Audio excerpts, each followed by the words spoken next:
Hi guys, it's Ryan with Maxifab. Today I'm going to show you how to assemble the Z-arms. Z-arms actually support your build platform and ride up and down on the Z-axis.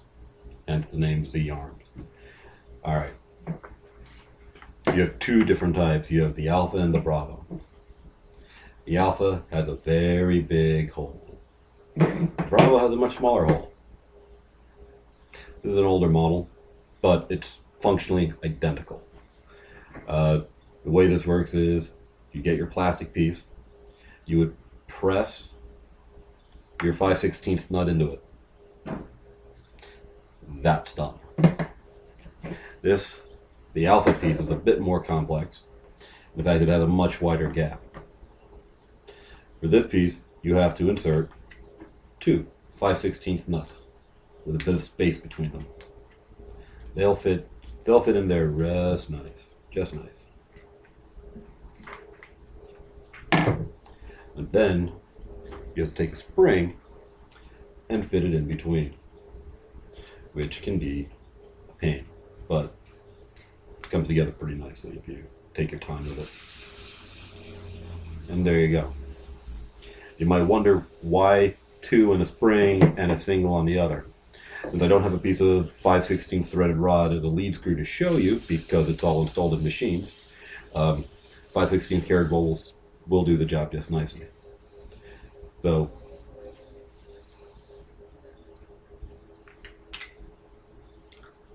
damn it. Okay,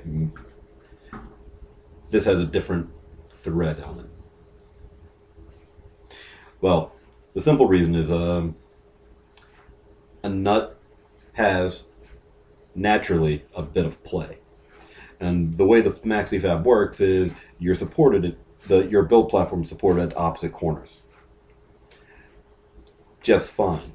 Here's the problem: with only a single nut being in there, it has a tendency to want to rock.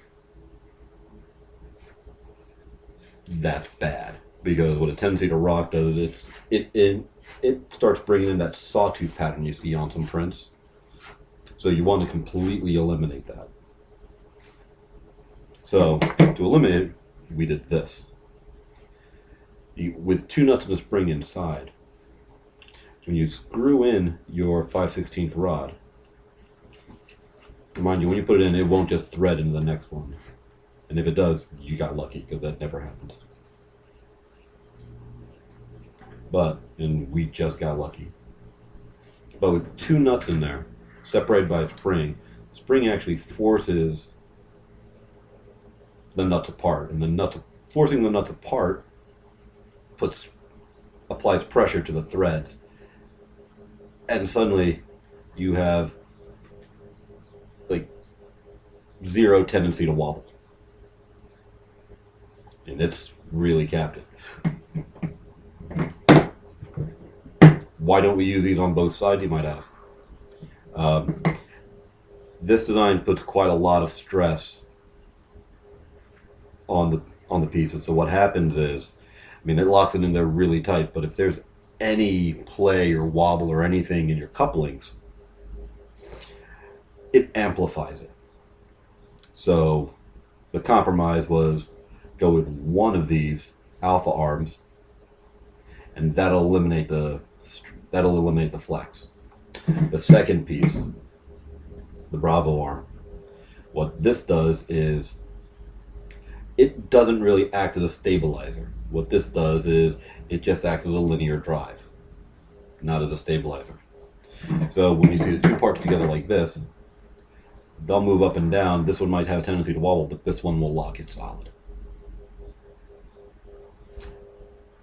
Those are the Z-arm assemblies. Very simple, very easy.